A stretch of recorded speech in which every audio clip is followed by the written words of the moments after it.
Hi everyone. So today I wanted to cover one of the most commonly used tools in order to determine the potential height of a building. And it's also one of the most confusing tools because the city uses the same tool in order to determine the height of two completely different types of buildings.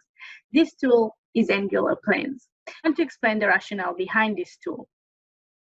And the rationale is to basically ensure or enhance the pedestrian experience and make sure that we have enough direct sunlight and direct sky views as pedestrians, especially in our public realms such as sidewalks and open spaces. So let's understand how we use it in mid-rise buildings and in tall buildings. In mid-rise buildings, you use it both on the front property line and from the back property line. So from the front, you would go straight up for 80% of the width of the right-of-way of the street.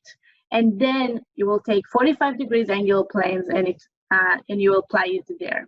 So for example, if the right-of-way of Bloor Street is, for example, 20 meters, so 80% of 20 meters is approximately 16 meters. So we'll go up, straight up, 16 meters, and then start applying angular planes.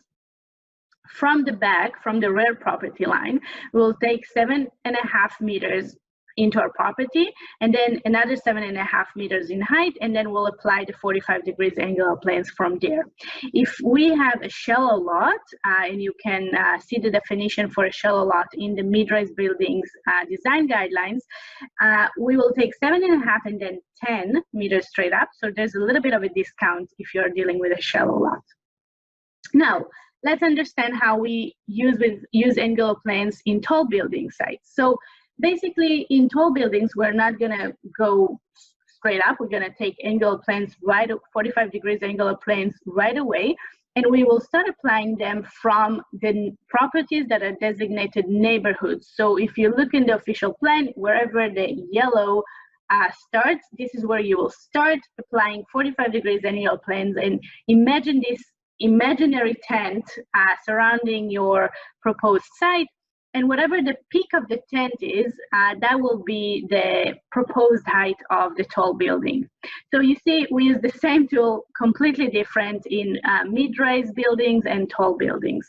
Now, not everywhere across the city that it has to be 45 degrees necessarily. So there's a certain portion of the south side of St. Clair West that actually allows for 60 degrees angular planes, or a certain portion on Yonge Street that is a heritage district and allows for 75 degrees angular planes.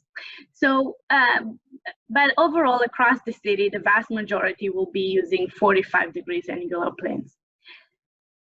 So obviously, this is not the only tool that we use in order to determine the height of a proposed building, but it is very, very commonly used. It's very confusing, and I get asked a lot about this tool from our clients and when we work on reports. So I thought that would be a good topic for a video. If you have any questions or topics you would like me to cover, let me know in the comments below or shoot me an email. I hope you learned something new, and see you next week.